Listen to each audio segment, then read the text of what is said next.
اعوذ باللہ من الشیطان الرجیم بسم اللہ الرحمن الرحیم کل من علیہا فان ویبقى وجہ ربک ذو الجلال والاکرام فبأی آلاء ربکما تکذبان یسألہ من فی السماوات والارض کل یوم ھو فی شان فبأی آلاء ربکما تکذبان سنفرغ لکم ایھا الثقلان فبأی آلاء ربکما تکذبان یا معشر الجن والانس ان استطعتم ان تنفذوا من اقطار السماوات والارض فانفذوا لا تنفذون الا بسلطان فبأی آلاء ربکما تکذبان یرسل علیکما شواظ من نار ونحاس فلا تنتصران فبأی آلاء ربکما تکذبان فإذا انشقت السماء فكانت وردة كالدهان فبأی آلاء ربکما تکذبان فیومئذ لا یسأل عن ذنبہ انس ولا جان فبأی آلاء ربکما تکذبان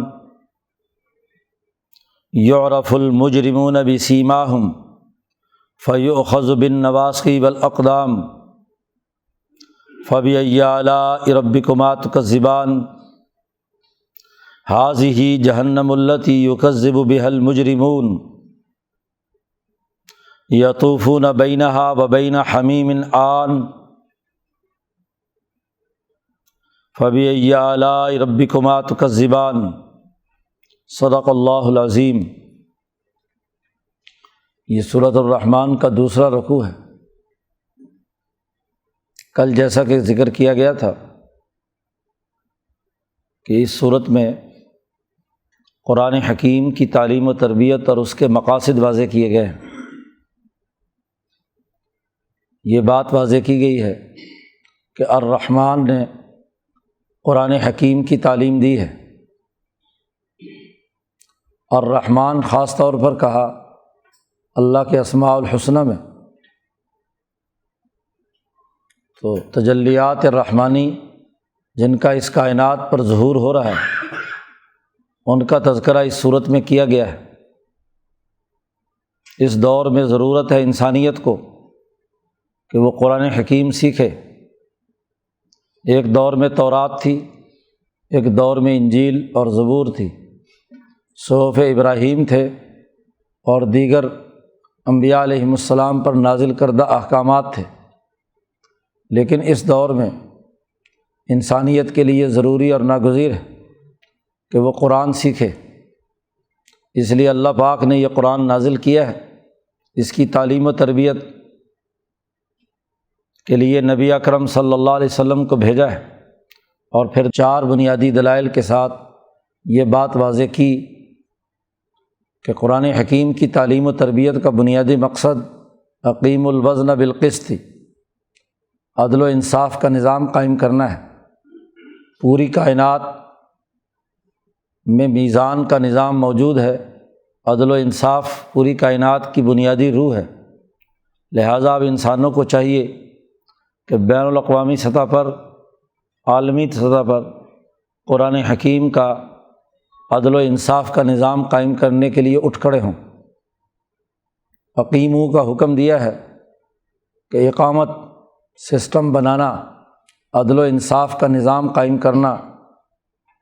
اور یہ کیوں ضروری ہے؟ اس لیے کہ والارض وضعها للانام، کہ زمین مخلوقات کے لیے، انسانیت کے نفع کے لیے بنائی ہے، اور زمین میں جو موجود خزانے ہیں ان کا تفصیلی تذکرہ کیا کہ یہاں پھل ہیں، فروٹ ہیں، غذائیں ہیں، لولو اور مرجان ہیں، طرح طرح کی مخلوقات انسان کے لیے نعمتیں بنائی ہیں۔ اور پھر اللہ سے سوال کیا ہے فبأی آلاء ربکما تکذبان، اے جنات و انسان تم اپنے رب کی، جو اس نے ربوبیت کے تقاضے سے انسانیت کے لیے نعمتیں پیدا کی ہیں، تو کن کن نعمتوں کو تم جھٹلاؤ گے؟ تو پہلے رکوع میں ان تمام معاشی وسائل کا ذکر ہے کہ جو دنیا میں انسانیت کے لیے متاع ثابت ہوتے ہیں، انسان کی ضرورت کو پورا کرتے ہیں۔ کشتیوں کا ذکر کیا، وَلَهُ الْجَوَارِ الْمُنشَآتُ فِي الْبَحْرِ كَالْأَعْلَامِ۔ تو دنیا میں جو نعمتیں ہیں ان تمام نعمتوں کا تذکرہ کیا ہے۔ یہ کائنات ایک سسٹم کے تحت کام کر رہی ہے، اس کا ایک وہ دور ہے جو قیامت سے پہلے کا ہے، تو اس میں تمہارے لیے کون کون سی نعمتیں، کون کون سے انعامات الرحمن نے پیدا کیے ہیں، ان کا تذکرہ تھا۔ اب قرآن کی تعلیم اس لیے بھی ضروری ہے کہ نہ صرف اس دنیا کے تمام سیاسی، معاشی اور سماجی ضروریات عدل و انصاف کے مطابق ہوں، بلکہ یہاں سے جانے کے بعد جب اگلے مرحلے میں داخل ہوں گے تو وہاں بھی قرآن کی تعلیم اور یہ عدل و انصاف کی سوچ اور نظریہ اگلے مرحلے میں بھی تمہارے لیے فائدہ کا باعث بنے۔ باقی جتنے بھی علوم ہیں وہ زیادہ سے زیادہ دنیا میں ان اشیاء سے فائدہ اٹھانے سے متعلق ہے کہ ان معاشی اشیاء سے، ان نعمتوں سے آپ زیادہ سے زیادہ کیسے متمتع ہو سکتے ہیں، کیسے فائدہ اٹھا سکتے ہیں، اور وہ دنیا میں ہی استعمال کرنے کے بعد اس کی ضرورت پوری ہو جاتی ہے تو ختم ہو جاتے ہیں، آخرت میں ساتھ نہیں جائیں گے۔ علم ایسا ہونا چاہیے جو اگلے مرحلے میں بھی انسانیت کے لیے باعث نعمت ہو، یہی نعمتیں اگلے مرحلے میں بھی ملیں، بلکہ زیادہ کامل اور مکمل شکل میں ملیں۔ لیکن اگر دنیا میں عدل و انصاف کا نظام قائم نہیں کیا، ان نعمتوں کا صحیح استعمال نہیں کیا، زمین میں رکھے ہوئے وسائل کو ظلم، زیادتی، بد اخلاقی اور غیر اللہ کے نام پر استعمال کیا، تو اگلے مرحلے میں یہ انسان کے لیے انتہائی تکلیف دہ ہے۔ جہنم کے مختلف مراحل اور حشر کے مختلف مراحل،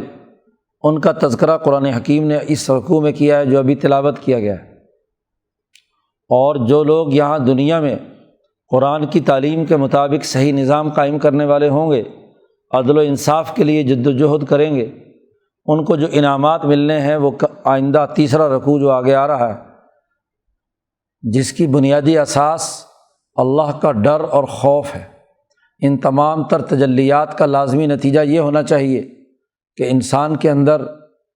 اللہ کا ڈر اور خوف ہو، تقوی اختیار کرے، عدل و انصاف کے لیے صحیح جد و جہد اور کوشش کرے، مادر پدر آزاد ہو کر ظلم و تکبر اور لوگوں پر زیادتی اور ظلم کا نظام مت بنائے، شرک اور کفر اور بدعات میں مبتلا نہ ہو۔ تو اس رکوع میں اس بات سے آغاز کیا ہے کہ کل من علیہا فان، اس زمین پر یہ جتنے معاشی وسائل ہیں، علیہا کی ہا ضمیر زمین کی طرف لوٹ رہی ہے۔ پہلے زمین ہی کے تمام انعامات بیان کیے گئے تھے کہ والارض وضعها للانام، کہ جتنے بھی معاشی وسائل ہیں، دنیا میں زندگی بسر کرنے کے تمام امور ہیں، وہ زمین سے ہی تمام معاشی وسائل پھوٹے تھے، اور وہ للانام تھے، علی الانام نہیں تھے، انسانیت کے لیے، مخلوق کے نفع کے لیے تھے، مخلوق پر ظلم اور زیادتی کرنے کے لیے یہ چیزیں نہیں رکھی گئیں۔ تو اب فرمایا کل من علیہا، جو بھی اس زمین پر چیزیں موجود ہیں، بالخصوص ذوی العقول، انسان اور جنات، یہ تمام کے تمام ان پر فنا ہونے والی ہے، یہ تمام عارضی ہیں، اس کرۂ ارض سے اگلے ارتقاء کے مرحلے میں داخل ہونا ہے، یہ پورا کا پورا سیٹ اپ فنا ہونا ہے، ختم ہونا ہے، ایک وقت آئے گا، کیونکہ زمین کے جتنے بھی وسائل ہیں اور جتنی بھی چیزیں ہیں ان کی ایک مدت مقرر ہے۔ کپڑا ایک خاص مدت کے بعد جا کر بوسیدہ ہو جاتا ہے، کھانے پینے کی چیزیں ایک خاص مدت کے بعد خراب ہو جاتی ہیں، ان کی وہ توانائی، طاقت اور قوت نہیں رہتی۔ مکان بنا ہوا ایک خاص مدت کے بعد کھنڈرات میں تبدیل ہو جاتا ہے۔ یہ جو مشاہدہ آپ کے سامنے ہے کہ اس زمین کے میں کوئی ثبات نہیں ہے، ہر تغیر پذیر زمانے میں چیزیں بھی بدلتی رہتی ہیں، پیداواری رشتے بھی بدلتے رہتے ہیں، معاملات بھی بدلتے رہتے ہیں، قانون بھی بدلتا ہے۔ اسی کی تبدیلی کا ایک بہت بڑا مظہر ہے کہ اب تورات کی جگہ پر قرآن آ گیا، انجیل کی جگہ پر قرآن کا علم آ گیا۔ ارتقاء انسانیت اور ارتقاء ارض ہے، اس کا لازمی نتیجہ یہ ہے کہ اس میں ہر چیز تغیر پذیر ہے، اور تغیر کا مطلب ہی یہ ہے کہ اس کی جو پہلے ساخت بنی ہوئی ہے وہ ساخت تبدیل ہو کر فنا ہو کر ایک نئی ساخت میں بدل جائے۔ یہی ہے کل من علیہا فان۔ یہ بات طے شدہ ہے کہ اس زمین کے اندر مادہ مکمل طور پر فنا نہیں ہوتا، بلکہ ایک حالت سے دوسری حالت میں بدلتا ہے۔ یہاں قرآن نے انسان کی ذہنی ساخت اور سمجھنے کی عمومی انسانیت کے تناظر میں بات کی ہے کہ جب ایک ڈھانچہ ٹوٹ گیا تو اس ڈھانچے کی اور اس کی جو تشخص ہے وہ فنا کی گھاٹ اتر گیا، لیکن وہ توانائی کنورٹ ہو جاتی ہے دوسرے دائرے میں، وہ دوسرے مرحلے میں داخل ہو جاتی ہے، اس کی نئی شکل آ جاتی ہے۔ تو یہ کرۂ ارض بھی فنا ہوگی، اس کے تمام جتنے بھی دائرے ہیں وہ ختم ہوں گے تو ایک نئے مرحلہ میں داخل ہوں گے، حشر کا میدان لگے گا اور یہ ساری کائنات ایک نئے انداز اور نئے اسلوب میں سامنے آئے گی۔ پوری کی پوری زمین ایک سپاٹ میدان بن جائے گی، اور جو بھی کچھ یہاں لوگ موجود رہے ہیں یا جنات موجود رہے ہیں ان تمام کا حشر کا میدان لگے گا، ایک نئی سوچ اور نیا دور اور ایک نیا زمانہ شروع ہوگا جہاں دنیا میں کیے ہوئے تمام اعمال کی سزا و جزا کا عمل ہونا ہے۔ اگر فنا کا یہ مطلب لیا جائے کہ ہر چیز فنا ہو جائے گی تو پھر حساب کتاب کیا ہوا؟ اسی لیے شاہ صاحب فرماتے ہیں کہ آخرت من بقایا حاضل عالم، اس عالم کے بقایا جات میں سے ہے، اس کے آخری جو اس کا تتمہ ہے، اس کا باقی حصہ ہے، اگلا مرحلہ ہے، اس کو آخرت کہتے ہیں۔ تو یہ حشر کا میدان ہو یا آگے جنت اور جہنم کے مراحل ہوں، یہ سب کے سب اسی عالم کے بقایا جات ہیں، کیونکہ اس عالم کی یہ وضع اور یہ ساخت، یہاں یہ جو قوانین اور ضابطے اور علوم ہیں، یہ جتنی ڈائمنشنز ہیں، جتنے بھی علم ہیں، یہ سب بدل جائیں گے، ساخت بدل جائے گی اور بدل کر ایک نئے دائرے میں داخل ہوگی۔ اسی کو کہا ہے کل من علیہا فان، کہ ان میں سے ہر چیز اس پر جو زمین پر ہے وہ فنا ہونے والی ہے۔ وَيَبْقَى وَجْهُ رَبِّكَ ذُو الْجَلَالِ وَالْإِكْرَامِ، اور صرف تیرے رب کا چہرہ باقی رہے گا، جو ذو الجلال بھی ہے اور والاکرام بھی ہے، جو انتہائی بہت ہی بزرگی عظمت شان والا بھی ہے اور بہت ہی اونچے درجے کا معزز اور مکرم بھی ہے، اکرام بھی ہے اور جلال بھی ہے۔ تو اللہ جل جلالہ صرف اور صرف اس کی حکمرانی باقی ہوگی۔ حشر کا میدان سجے گا تو وہاں اللہ تبارک و تعالیٰ اعلان کریں گے لمن الملک اليوم للہ الواحد القہار، آج حکمرانی کس کی ہے؟ سوائے اللہ کی اور کسی کی نہیں۔ تو زمین کا نظام ٹوٹے گا تو تمام بادشاہتیں ٹوٹ جائیں گی، کوئی حکمران یہاں نہیں ہوگا۔ حکمرانی، حکومت، وجہ ربی کا مطلب یہی ہے کہ تیرے رب کی اتھارٹی قائم ہوگی مکمل طور پر۔ یہاں تو امتحان کے لیے اللہ نے ایک مختصر مدت کے لیے کچھ لوگوں کو چھوٹی چھوٹی اتھارٹیز دی ہیں، حکمرانی کے کچھ طریقے دیے ہیں، ان کا ایک دائرہ کار مقرر کیا ہے کہ وہ آزاد ہیں۔ کوئی فرعون بننا چاہے تو فرعون کو فرعون بننے کی آزادی بھی ہے، اور جو موسیٰ بننا چاہے تو موسیٰ بننے کی آزادی بھی ہے۔ تو وہ اپنے اپنے دائرے کے اندر اپنا اپنا کردار ادا کر رہے ہیں، لیکن وہاں اللہ کی حکمرانی ہوگی صرف اور صرف، اور باقی تمام چیزیں جو ہیں وہ فنا کی گھاٹ اتر جائیں گی، ان کی یہ موجودہ ساخت ختم ہو جائے گی۔ اس پر قرآن حکیم نے کہا فَبِأَيِّ آلَاءِ رَبِّكُمَا تُكَذِّبَانِ، تم اپنے رب کی کن کن نعمتوں کو جھٹلاؤ گے۔ یہ بھی بہت بڑی نعمت ہے، کیونکہ کوئی بھی کیمیائی مرکب اگر توانائی کھو دے اور اس کو فنا نہ کیا جائے تو وہ آلودگی پیدا کرنے کا باعث بنتا ہے۔ اس کو توڑ کر نئی توانائی کے ساتھ جب تک اسے بحال نہ کیا جائے، نئے سانچے اور ڈھانچے میں نہ بنایا جائے تو وہ نعمت نتیجہ پیدا نہیں کرتی، وہ بوسیدہ اور بدبودار ہو کر سوسائٹی میں سوائے تباہی اور بربادی پھیلانے کے اور کیا کام کرتی ہے۔ تو یہ بہت بڑی نعمت ہے کہ جو چیز فرسودہ تھی اس کا ایک قدرتی نظام بنایا ہے کہ وہ ایک خاص مدت کے بعد فنا ہو کر ایک نئے دائرے میں داخل ہو جاتا ہے۔ آدمی کے فضلات ہوں، جانوروں کے فضلات ہوں، وہی کھاد بن کر فصلوں کے ذریعے سے دوبارہ فصلوں کو بڑھانے اور اس کے نشو و ارتقاء میں کردار ادا کرتے ہیں۔ تو یہ دائرۃ الحسن جو اللہ نے بنایا ہے، ایک دائرۃ السوء ہے، ایک سرکل وہ ہے جو اچھا ہے کہ جس کے ذریعے سے تمام فضلات ایک نئے مرحلے میں داخل ہو کر توانائی کے ایک نئے نظام میں سامنے آ جاتے ہیں۔ اور اگر یہ ساری آلودگی فضا کے اندر پھیلی رہے تو یہ تو بہت بڑی تمہارے لیے مصیبت اور زحمت ہے، نعمت تو نہیں ہے۔ تو قرآن نے کہا کہ اس کائنات میں سے جب توانائی ختم ہو جائے گی، یہ بوسیدہ اور ناکارہ ہو جائے گی، اپنے کام کرنے کی اہلیت اس کے اندر نہیں ہوگی، تو اس کو توڑنا یہ تمہارے لیے نعمت ہے۔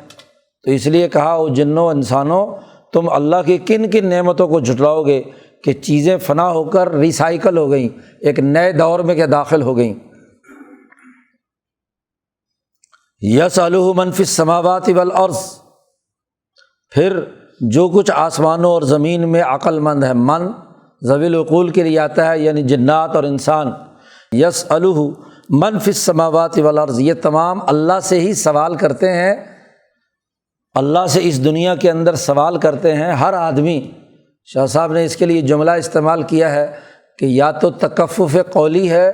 یا تکفف حالی ہے۔ تکفف کہتے ہیں ہاتھ باندھ کر مانگنا، کسی سے ہاتھ پھیلانا، تو یا تو زبان سے اللہ سے مطالبہ اور دعا کرتے ہیں، اور اگر زبان سے نہ ہو تو دل سے کسی چیز کی جب حاجت اور ضرورت پیش آتی ہے تو دل سے اللہ کی طرف متوجہ ہوتے ہیں۔ قرآن نے نقشہ کھینچا ان مشرکوں کا بھی کہ جب میاں بیوی ان کی شادی ہوتی ہے اور عورت کو حمل ٹھہرتا ہے تو دونوں دعوا اللہ ربہما، اللہ کو پکارتے ہیں کہ اے اللہ اگر یہ بچہ ہمارا لئن آتیتنا صالحا لنکونن من الشاکرین، کہ اگر یہ بچہ صحیح ہو گیا،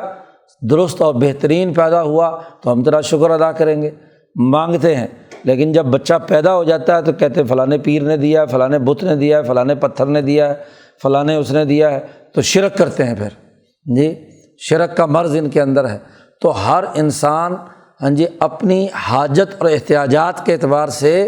اللہ تبارک و تعالیٰ کے سے ہی سوال کرتا ہے، آسمانوں میں بھی اور زمینوں میں بھی، اور دنیا کی نعمتیں اسی سوال کے مطابق آتی ہیں۔ اور اس کے بعد ایک اہم ترین جملہ فرمایا کہ کل یوم ہوا فی شان، ہر دن اللہ کی ایک نئی شان ہوتی ہے، تجلیات کا ایک نیا نظام ہوتا ہے۔ حضرت الامام شاہ ولی اللہ دہلوی کے فلسفے میں اس آیت کا ایک خاص مقام ہے، اور بار بار کئی جگہوں پر شاہ صاحب نے اس آیت مبارکہ کی بڑی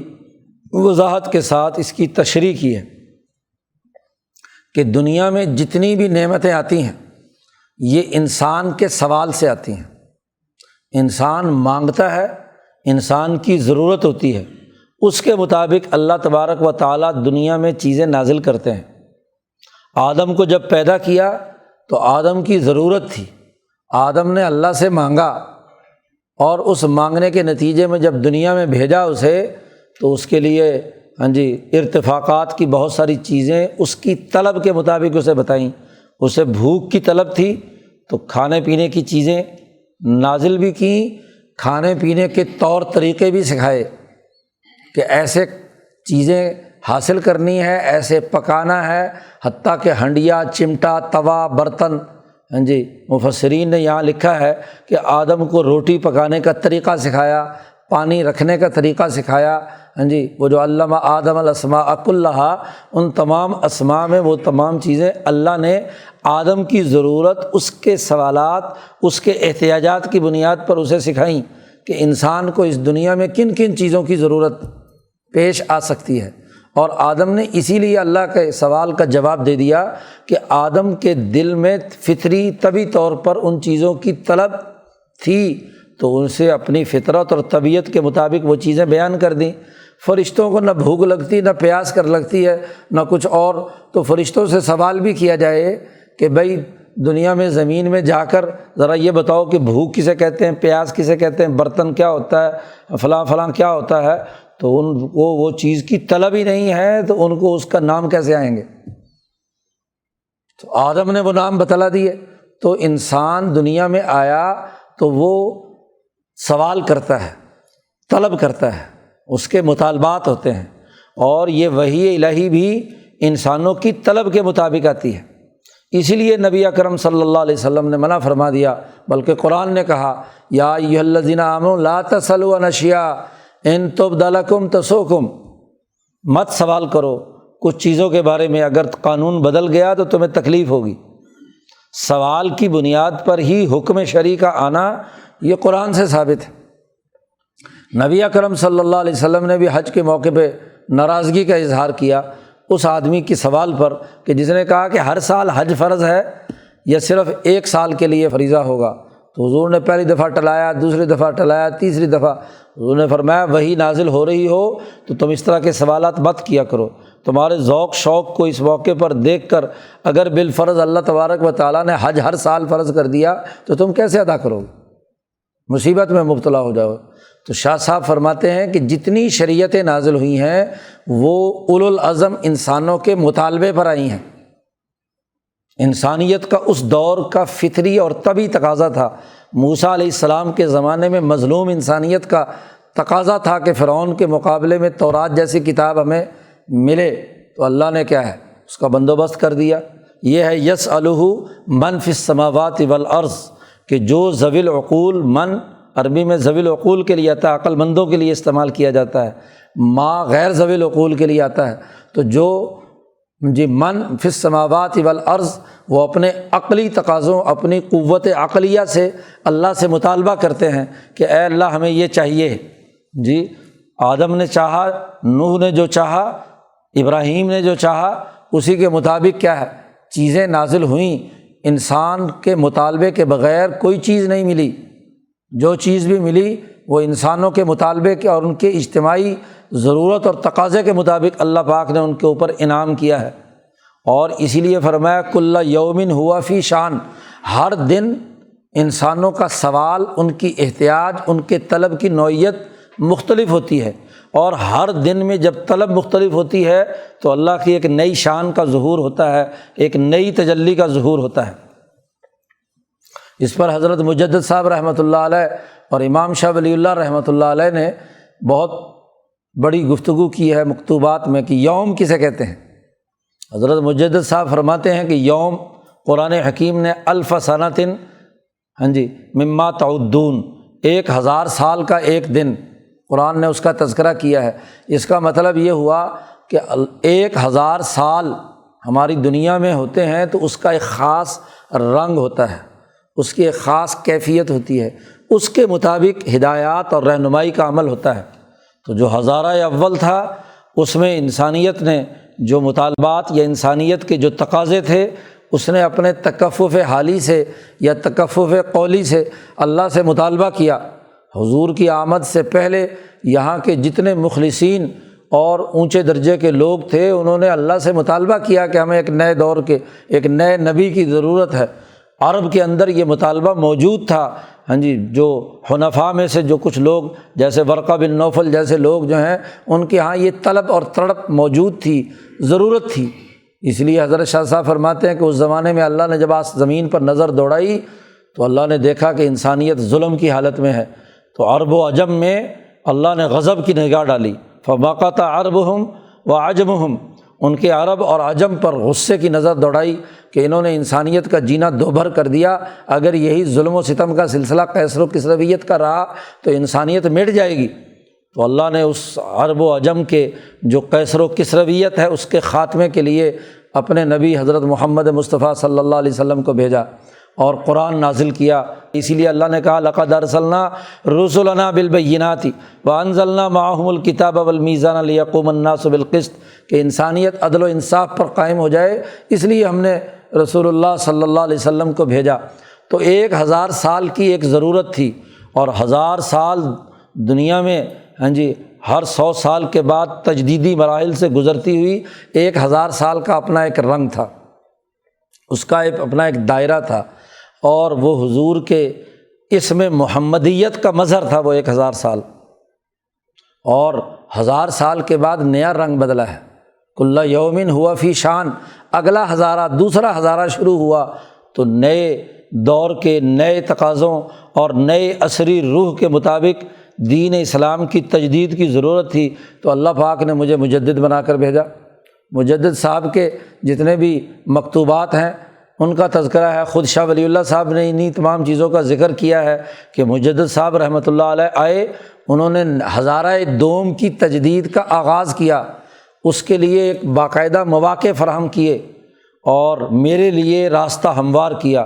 میرے لیے مجدد صاحب ارحاس کے طور پر آئے، انہوں نے راستہ ہموار کیا، اور پھر جو مجدد صاحب نے کام شروع کیا تھا دوسرے ہزارے کے لیے، شاہ صاحب کہتے ہیں کہ میں نے اس کی تکمیل کی۔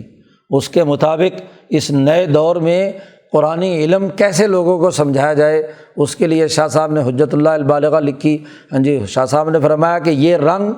عقلیات کے غلبے کا دور ہے، اور یہاں جب تک کوئی چیز عقلی رنگ میں نہ سمجھائی جائے اس وقت تک اس دور کے تقاضے پورے نہیں ہوتے۔ تو خیر یہ ایک الگ بحث ہے کہ کل یومن ہوا فی شان، ہر دن میں ایک نئی شان ہے، ایک نئی تجلی کا ظہور ہوتا ہے، اور اس تجلی کے مطابق ارتقاء کائنات جاری ہے۔ وہ دن روزانہ کا ہر دن کا دن بھی ہو سکتا ہے جو ہمارے ہاں ہے، یا 1000 سال کا دن بھی ہو سکتا ہے، یا محی الدین ابن عربی نے 500 سال کی بات کی ہے، شاہ ولی اللہ صاحب نے 500 سال کے اعتبار سے بھی اس کا تذکرہ کیا ہے، اور خود نبی اکرم صلی اللہ علیہ وسلم نے 100 سال کا تذکرہ بھی کیا ہے۔ ان اللہ یبعث لہذہ الامہ علی میۃ کل سنۃ من یجدد لہا دینہا، ہر 100 سال کے بعد ایسی شخصیت کو اللہ تعالیٰ پیدا کرتا ہے جو دین کی تجدید کا کردار ادا کرتی ہے۔ تو یہ دن کا جو تغیر و تبدل ہے، پھر شان پر بڑی بحث کی ہے امام شاہ ولی اللہ دہلوی نے کہ یہ تجلیات رحمانی جو اس کائنات پر پڑ رہی ہیں، تجلی رحمانی کی ذیلی تجلیات ہیں کہ اس کے ذریعے سے جیسے جیسے انسان کے مطالبات اور سوالات ہر دور اور زمانے کے مطابق پیدا ہوتے ہیں، اس کے مطابق ہی تجلیات کا ظہور ہوتا ہے، اور جس میں جس درجے کا ظرف ہوتا ہے وہ تجلیات ان اولیاء اللہ علماء ربانیین ان کے قلوب پر نازل ہوتی ہیں، وہ اپنے روح اثر کو سمجھ کر اس کے مطابق انسانیت کی ترقی اور اگلے مراحل میں دین کو غالب کرنے کے طور طریقے متعارف کراتے ہیں۔ تو یہ ایک بہت بڑی نعمت ہے، اس لیے اس نعمت کا تذکرہ کر کے کہا فَبِأَيِّ آلَاءِ رَبِّكُمَا تُكَذِّبَانِ، تم اپنے رب کی کن کن نعمتوں کو جھٹلاؤ گے کہ انسانیت سوال کرتی ہے، جنات سوال کرتے ہیں، مطالبہ کرتے ہیں، آسمان اور زمین میں رہنے والے، اور اللہ ان کی ضرورت کے مطابق ان تجلیات کا اظہار کرتا ہے۔ اور اس دور کی تجلی قیامت تک کے لیے اب قرآن حکیم ہے، اس لیے جو پہلے دعویٰ کیا تھا شروع صورت میں کہ الرحمن علم القرآن،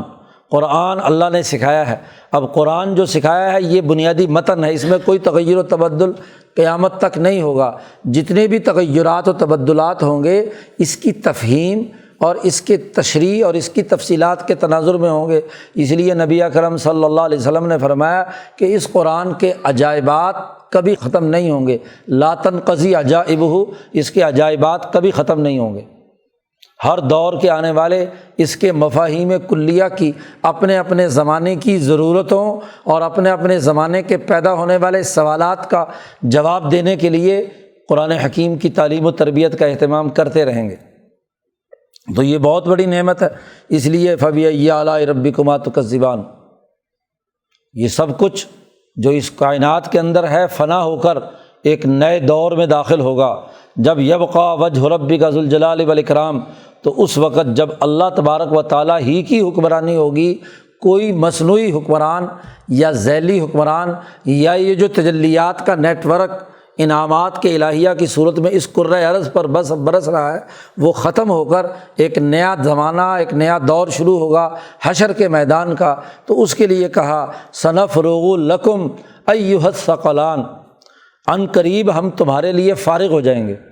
اللہ فرماتے ہیں کہ ہم اور ہمارا جو نظام، نفرغو کہا جمع کا صیغہ استعمال کیا ہے، یعنی ہم اور ہمارے فرشتے، ہمارا یہ جو تکوینی نظام ہے صرف اور صرف تمہارے لیے فارغ ہو جائیں گے۔ یہاں دنیا میں تو تمہارے سوالات کے جوابات دیے ہیں،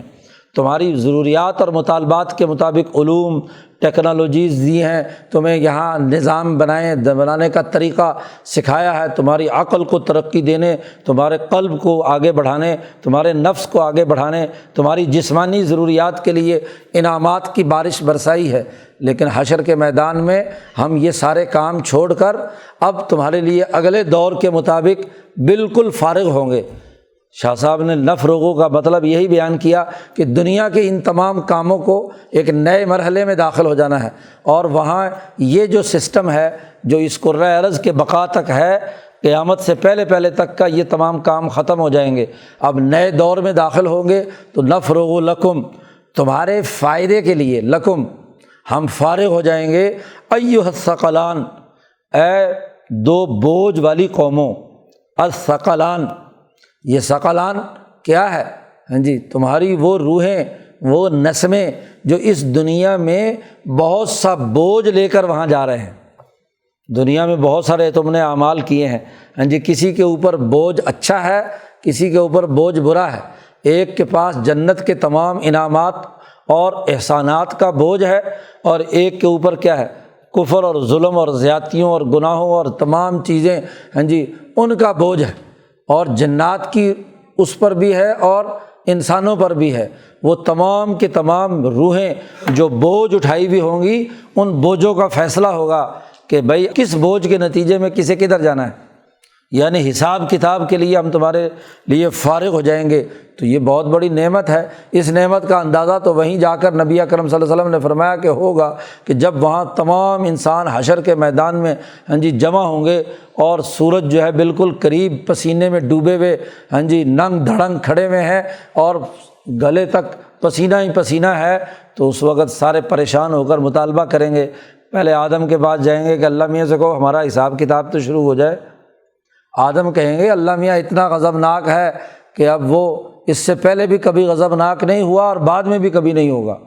میں نے تو فلانا غلطی کی تھی، درخت کھا لیا تھا جس سے اللہ نے منع کیا، میں تو خود ڈر رہا ہوں۔ تو وہاں سے ہوتے ہوئے نبی اکرم صلی اللہ علیہ وسلم تک پہنچنا، پھر حضور کا خاص طور پر سفارش کرنا اور حساب کتاب کا شروع ہونا، یہ انعام نہیں تو اور کیا ہے۔ اس لیے جملہ کہا اس کے بعد فَبِأَيِّ آلَاءِ رَبِّكُمَا تُكَذِّبَانِ،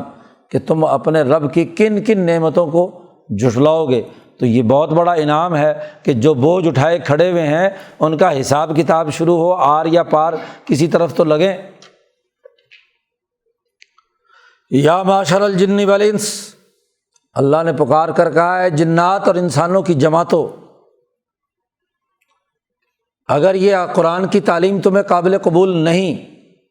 اور میری اس دائرے کے اندر تم نہیں رہنا چاہتے، ان استطعتم ان تنفذوا من اقطار السماوات والارض، اگر تمہارے اندر یہ طاقت ہے کہ آسمان و زمین کے دائرے سے نکل کر بھاگ جاؤ کہیں اور، تو اللہ نے کہا چھٹی ہے، بھاگ جاؤ، فانفذوا، نکل جاؤ یہاں سے، میری حکمرانی میں رہنا ہے۔ تو یہ تمام تعلیمات اور یہ تمام نعمتیں، ان تمام کا تمہیں جواب دینا ہوگا، اس کے مطابق عمل کرنا ہوگا۔ یہ اقیم الوزن بالقسط، یہ تمہیں کرنا ہوگا۔ ولا تخسر المیزان، تول میں کمی نہیں کرنی ہوگی، تمہیں پورا تولنا ہوگا، تمہیں یہ عدل و انصاف کا نظام قائم کرنا ہوگا، اور قرآن کی تعلیم ماننی اور سیکھنی ہوگی۔ یہ تمہارے سوالوں کا جواب ہے، اور اگر بالفرض تم تکبر اور غرور سے اس کا انکار کرو تو انسانوں اور جنوں، تمہیں اگر میری حکومت میں نہیں رہنا تو میری ریاست اور مملکت سے باہر نکل جاؤ۔ جی سیدھی سی بات ہے، اگر میری ریاست میں رہنا ہے، میری حکمرانی میں رہنا ہے تو میری اس تعلیم کو قبول کرنا پڑے گا، اور اگر نہیں رہنا چاہتے تو نکل جاؤ یہاں سے۔ ان استطعتم، اگر تم استطاعت اور طاقت رکھتے ہو کہ ان تنفذوا من اقطار السماوات والارض، کہ تم نکل بھاگو آسمانوں اور زمین کے قطر اور دائرے سے باہر نکلو، تو فانفذوا، نکل جاؤ یہاں سے۔ لیکن یاد رکھو لا تنفذون الا بسلطان، نکلنے کے لیے بھی کوئی ویزا ہے تمہارے پاس، کاغذات ہیں، کوئی سند ہے؟ لا تنفذون الا بسلطان، نہیں نکل سکتے مگر یہ کہ تمہارے پاس کوئی سند ہو، کوئی پروانہ ہو، کسی کی ریاست سے باہر نکلنے کے لیے بھی ریاست کی منظوری ضروری ہوتی ہے، اور جہاں کسی اور خدا کے دائرے میں داخل ہونا چاہتے ہو، اول میں تو کوئی خدا نہیں، کوئی اور کائنات نہیں، کوئی اور دائرہ نہیں، تو اس کا پروانہ ہے تمہارے پاس۔ بالفرض اگر کوئی خدا ہو، کوئی اور ریاست ہو، کوئی اور مملکت ہو اس آسمان و زمین سے باہر، تو اس کے نکلنے کے لیے تو ویزا چاہیے، کاغذات دکھاؤ۔ جب آدمی ایک حکومت کے دائرے سے دوسرے حکومت کے دائرے میں جاتا ہے تو اس کے پاس سلطان چاہیے، اتھارٹی کی طرف سے سند چاہیے، یا اس حکومت کی ہو یا اگلی حکومت کی ہو، دونوں حکومتیں ویزا جاری کرتی ہیں، تبھی ایک آدمی ایک ریاست اور مملکت سے نکل کر دوسری جگہ جائے گا۔ تو تمہارے پاس کون سی سند ہے؟ طاقت اور قوت چاہیے نکلنے کے لیے بھی، ویسے بھی طاقت اور قوت چاہیے۔ کوئی خلائی جہاز ایسا بنایا ہے جو زمین اور آسمان کی تمام پرتوں کو چیرتا ہوا اس کے دائرے سے باہر نکل کر کوئی اور زمین اور آسمان تلاش کرے؟ تو اس کے لیے تو پرمٹ چاہیے، وہ ہے نہیں تمہارے پاس، تو کہاں نکل کر بھاگو گے؟ رہنا تمہیں یہیں ہے، اور یہاں کے نظام کے تمام تقاضوں کو تمہیں پورا کرنا ہے۔ تو فَبِأَيِّ آلَاءِ رَبِّكُمَا تُكَذِّبَانِ، اگر بغیر پرمٹ کے یہاں سے نکل بھاگنے کی اجازت ہوتی، بغیر کسی ویزے کے اور بغیر کسی اس کے تم نکل بھاگتے، اور اگر بالفرض زمین و آسمان کے دائرے سے باہر نکلے تو پھر تو کیا ہے، ایسی جگہ گرو گے کہ جہاں کسی بھی قسم کا کوئی تحفظ اور سیکورٹی نہ ہو۔ آدمی تو وہیں جاتا ہے جہاں کوئی تحفظ ہوتا ہے، اسی مملکت میں جاتا ہے جہاں اس کے کھانے پینے، اس کے امن و امان، اس کے ساتھ حقوق اور ذمہ داریوں کو پورا کرنے کا سارا نظام موجود ہو، یا ایک نعمت ایک جگہ موجود ہو، ایک امن موجود ہو، اس کو چھوڑ کر کسی ایسی خلا میں جائے، ایسے مقام پر جائے کہ جہاں کے نہ سسٹم کا پتہ، نہ وہاں کے نظاموں کا پتہ، نہ امن کا پتہ، نہ عدل کا پتہ، نہ کسی اور چیز کا، تو خلا میں کون چھلانگ مارتا ہے؟ تو یہ دنیا میں یہاں اس کرۂ ارض پر رہنا، آسمان و زمینوں کے اسی دائرے کے اندر رہنا، یہ بہت بڑی نعمت ہے کہ یہاں تمہیں دنیا میں ہر چیز کھانے پینے کو وافر مقدار میں مل رہی ہے۔ یہ انعامات ہیں، یہ معاشی وسائل ہیں جن کا پہلے رکوع میں تذکرہ کیا، یہ تمام چیزیں تمہارے لیے ہیں۔ تو ایسی نرم زمین اور ایسا آسمان جو تمہارے لیے روشنی، سورج چاند ستارے ایک خاص دائرے کے اندر زمان و مکان بنائے ہوئے ہیں، اس دائرے سے باہر نکل کر کسی اور جگہ پہ جانا سوائے حماقت کے اور کیا ہے؟ فَبِأَيِّ آلَاءِ رَبِّكُمَا تُكَذِّبَانِ۔ اور جب تمہیں اسی آسمان و زمین کے دائرے کے اندر رہنا ہے، اور ایسی صورت میں تم نے اگر زیادتیاں کی ہیں، ان انعامات کا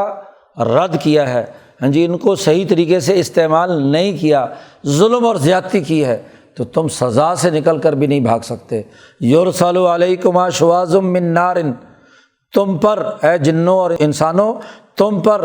آگ کے گولے پھینکے جائیں گے، شعلے، شواظ آگ کے جو بھڑکتے ہوئے شعلے ہیں وہ تم پر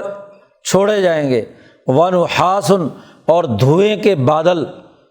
جب دھماکہ ہوتا ہے، جب بم پھٹتا ہے تو دھوئیں کے بادل بھی اس میں سے نکلتے ہیں اور آگ کے شعلے بھی نکلتے ہیں۔ ابھی قریب زمانے میں آپ نے دیکھا شام میں جو تباہی آئی ہے، دھماکہ ہوا ہے، تو آسمانوں سے باتیں ہوئے دھوئیں کے بادل ہیں، نحاس اور شواظ، اور آگ کے بھڑکتے ہوئے شعلے ہیں جنہوں نے بڑی بڑی بلڈنگوں کو جلا کر پانی کی طرح پگھلا دیا۔ تو یرسل علیکما، تم دونوں پر بھیجے جائیں گے، اوپر سے ارسال کیے جائیں گے، چھوڑے جائیں گے آگ کے گولے، شعلوں کے، صاف شفاف آگ بھی اور دھواں ملا ہوئے جو شعلہ ہے وہ بھی۔ فلا تنتصران، اور جب یہ برسیں گے تو تمہاری مدد کو کوئی نہیں پہنچے گا۔ جو ایسے دھماکے کے اندر تباہ و برباد ہوتا ہے تو کوئی مدد کرنا بھی چاہے تو نہیں کر سکتا، دور کھڑا ہوا تماشا دیکھ سکتا ہے یا ذرا ذرا ویڈیو بنا سکتا ہے، اور تو کچھ نہیں کر سکتا۔ لا تنتصران، اتنا آنن فانن وہ گولے چھوڑے جائیں گے تم پر آگ کے برستے ہوئے کہ تم کیا ہے اس کا مقابلہ نہیں کر سکتے۔ تنتصران کہا ہے، نصرت کہتے ہیں پوری اجتماعیت، پوری طاقت، ہجوم جمع ہو جائے اور ہجوم جمع ہو کر کسی کو چھڑا کر لے جائے، تو ایسا نہیں ہو سکتا۔ ایسے موقع پر اگر کوئی ہجوم جمع بھی ہوگا تو وہ بھی جل کر راکھ ہو جائے گا۔ فَبِأَيِّ آلَاءِ رَبِّكُمَا تُكَذِّبَانِ، یہ گولے چھوڑنا اور یہ تم پر عذاب بھیجنا اور اس سے ڈرانا، یہ بھی بڑی نعمت ہے۔ ایک ہے عذاب میں سزا بھگتا کر اگلے مرحلے میں داخل کرنا مجرم کو، اور ایک اس کا خوف ایسا پیدا کرنا کہ اس کے نتیجے میں ایک انسان ڈر کر وہ برے کام کرنا چھوڑ دے، ظلم کرنا چھوڑ دے، زیادتی کرنا چھوڑ دے، اس کو اصل جو سچائی ہے اس کے سامنے آ جائے، تو یہ بھی تو نعمت ہے۔ اسی نعمت کا تذکرہ کیا، فَبِأَيِّ آلَاءِ رَبِّكُمَا تُكَذِّبَانِ، تم اپنے رب کی کن کن نعمتوں کو جھٹلاؤ گے۔ دیکھو وہ جو منظر ہے، قرآن نے حشر سے پہلے جو توڑ پھوڑ ہونی ہے اس کا منظر کھینچا کہ زمین سے تو گولے آگ پھوٹے گی، دھواں نکلے گا، دخان بنے گا، جو نحاس ہوگا، زمین تو ایسے دھماکے سے پھوٹ جائے گی، جل کر راکھ ہو جائے گی، اور آسمان فَإِذَا انشَقَّتِ السَّمَاءُ، آسمان پھٹ جائے گا، آسمان پھٹ جائے گا، زمین دھماکے سے اڑ جائے گی، آسمان پھٹ جائے گا، فَكَانَتْ وَرْدَةً كَالدِّهَانِ، وہ بالکل گلابی رنگ کا ہو جائے گا، وردہ پھول کی طرح، ہاں جی، كالدِّهَانِ، جیسے تیل کی تلچھٹ ہوتی ہے، تیل جب ابالا جاتا ہے، یعنی یہاں قرآن حکیم نے کہا ہے کہ والبحر المسجور، جب دریا میں آگ لگ جائے گی اور اس دریا کے آگ کے نتیجے میں الاؤ جب ہوگا تو جو اوپر آسمان کا سارا حصہ ہے اس کا سسٹم جب بدلے گا تو تیل کی تلچھٹ کی طرح، ہاں جی، اس کا رنگ بدل جائے گا، یا جیسے چمڑا رنگتے ہیں تو جب پگھل کر وہ کالا سیاہ ہو کر ایک خاص رنگت کے اندر آ جاتا ہے تو اس کو بھی دھیان کہتے ہیں۔ تو قد دھیان جیسے تیل کی تلچھٹ کی طرح کا بن جائے گا، اس کے جو آر پار آنے جانے کے تمام جی سورج کی جو حرارتوں کو پہنچانے کا پورا نظام ہے، آسمانوں کی جو جی لیئرز ہیں وہ جو انسانی تحفظ کے لیے کردار ادا کرنے والی ہیں وہ سب ٹوٹ پھوٹ کر بکھر جائیں گی جب سورج ہی اذا الشمس کورت گدلا جائے گا، الٹا چلنا شروع ہوگا تو یہ آسمانی نظام بھی ہاں جی پھاڑ کر ختم کر دیا جائے گا، پہاڑ گولوں کی طرح ادھر ادھر پھر رہے ہوں گے، ہاں جی ٹوٹ پھوٹ کا سب پورا نقشہ اللہ پاک نے آگے سورۃ کورت میں بیان کیا ہے۔ نبی اکرم صلی اللہ علیہ وسلم نے فرمایا کہ اگر کوئی قیامت کو اپنی آنکھوں سے دیکھنا چاہتا ہے تو سورۃ تکویر پڑھ لے، سورۃ کورت پڑھ لے، قرآن نے ایک پورا نقشہ پورا تفصیل سے اگلے آخری پارے میں بیان کیا ہے۔ تو قرآن کہتا ہے فَبِأَيِّ آلَاءِ رَبِّكُمَا تُكَذِّبَانِ، آسمان کا تمہارے اوپر سایہ دار ہونا، تمہارا تحفظ کرنا، یہ کتنی بڑی نعمت تھی، اور جب یہ نعمت چھنے گی تو تمہیں اس نعمت کا احساس ہوگا، تم اپنے رب کی کن کن نعمتوں کو جھٹلاؤ گے۔ قرآن کہتا ہے فَيَوْمَئِذٍ، اس دن کسی انسان اور کسی جن سے اس کے گناہ کے بارے میں کوئی سوال نہیں ہوگا، لا یسأل عن ذنبہ انس ولا جان، مجرم کے بارے میں ہاں جی کوئی سوال نہیں ہوگا مجرم کا۔ اگلی آیت اس کے ساتھ ملا کر پڑھیں تو قرآن نے واضح کر دیا کہ ہر مجرم کے اوپر ایک ٹیگ لگا ہوگا، کوئی مجرم چھپنا چاہے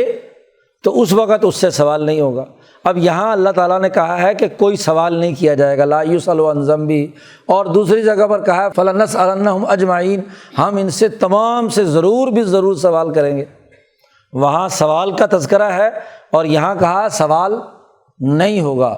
پوچھا نہیں جائے گا، تو دونوں کے دو الگ الگ مراحل ہیں۔ جب تحقیق و تفتیش کا میدان لگے گا تو وہاں تو عدالت سوال کرتی ہے، پوچھتی ہے کہ ہاں بھائی فلانا جرم کیا، فلانا کیا، فلانا کیا، فلانا کیا، اور جب سوالات تحقیق و تفتیش مکمل ہو کر حساب کتاب مکمل ہو کر فیصلہ ہو گیا تو فیصلہ کرنے کے بعد مجرم سے سوال کیا جائے گا کہ ہاں تجھے جہنم میں ڈالیں کہ نہیں، جیل میں ڈالنا چاہیے یا نہیں۔ تو یہ دوسرے مرحلے کا تذکرہ ہے کہ جب مجرم ڈکلیئر ہو گیا تو اب اس سے یہ نہیں پوچھا جائے گا کہ تجھے جہنم میں ڈالنا ہے یا نہیں۔ قرآن کہتا ہے اس دن کسی انسان اور جن سے اس حوالے سے سوال نہیں ہوگا کیونکہ جرم ثابت ہو چکا۔ فَبِأَيِّ آلَاءِ رَبِّكُمَا تُكَذِّبَانِ، تم اپنے رب کی کن کن نعمتوں کو جھٹلاؤ گے۔ قرآن کہتا ہے یعرف المجرمون، سوال اس لیے نہیں ہوگا کہ مجرم پہچانے جائیں گے بسیماہم، اپنی علامتوں سے، جیسے سزائے موت کا قیدی یا مجرم جس پر سزا یافتہ ہے تو وہاں اس کو نشان لگا دیتے ہیں کہ بھئی یہ تو اب فوراً جیلر صاحب جو ہیں یا جو سزا دینے پر مقرر ہے وہ بس وہ ٹیگ دیکھتا ہے اور اٹھا کر اپنا کام شروع کر دیتا ہے، وہاں پوچھنے کی ضرورت نہیں بھی کون کون کس کس جرم میں یہاں جیل کے اندر آیا ہے۔ تو تمام مجرموں کے ماتھوں پر نشان ہوگا کہ ان کے یہ جرائم سے وہ خود پہچانے جائیں گے، جیسے مومنین پہچانے جائیں گے۔ نبی اکرم صلی اللہ علیہ وسلم نے فرمایا کہ میری امت پہچانی جائے گی کہ جو اس کے جو مقامات وضو ہیں، مواضع الوضو جو ہیں وہ چمکتے ہوئے ہوں گے۔ الغر المحجلون کا ذکر فرمایا، چمکتے ہوئے اس کے ہاتھ پاؤں اور ماتھا، اس سے میری امت کے لوگ پہچانے جائیں گے۔ تو مسلمان پہچانے جائیں گے نیکیوں اور عبادات کی وجہ سے، ان کے چہروں سے پتہ چل جائے گا کہ یہ لوگ جنتی ہیں، اور جو جہنمی ہیں، سزا یافتہ ہیں، مجرم ہیں، تو ان کے بھی چہروں سے پتہ چل جائے گا۔ کالے سیاہ چہرے، بد اخلاقی کی اور بد اعمالی کی لعنت اور پھٹکار ان کے چہرے پر نشانات موجود ہوں گے۔ تو فیؤخذ بالنواصی والاقدام، پیشانی بھی پکڑ لی جائے گی اور پاؤں سے بھی پکڑ کر گھسیٹ کر انہیں جہنم میں پھینک دیا جائے گا۔ نبی اکرم صلی اللہ علیہ وسلم نے اس کی تفصیلات بیان کی کہ کس مجرم کو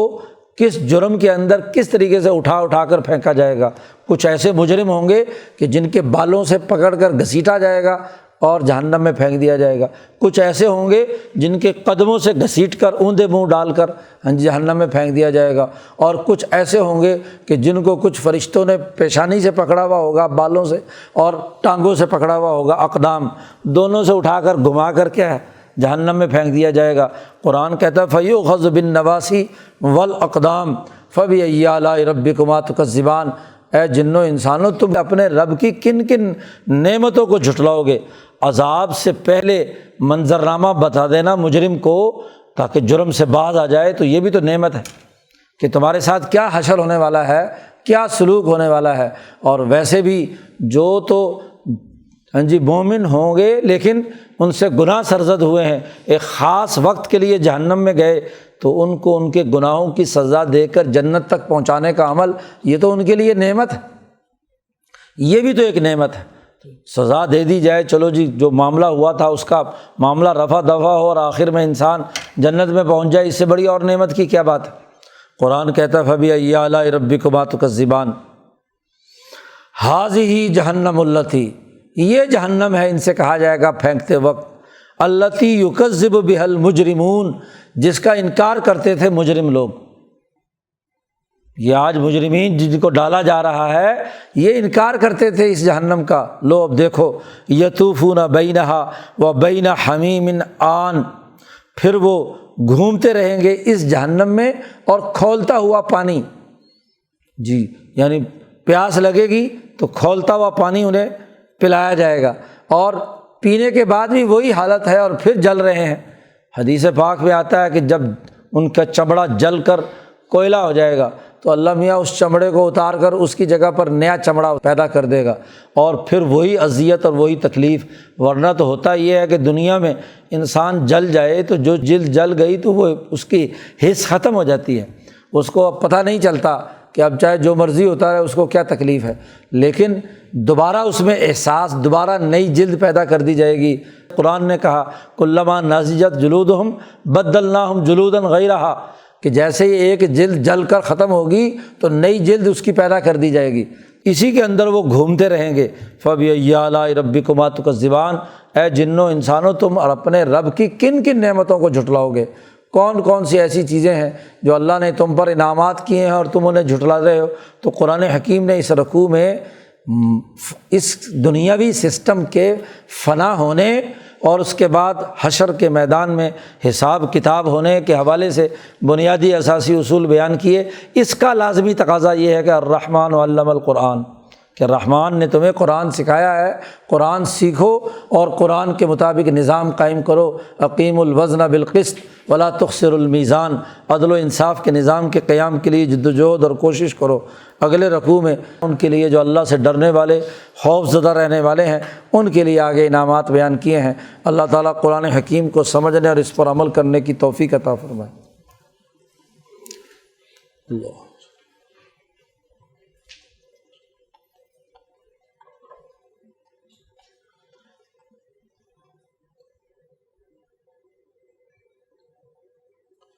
اجمعین۔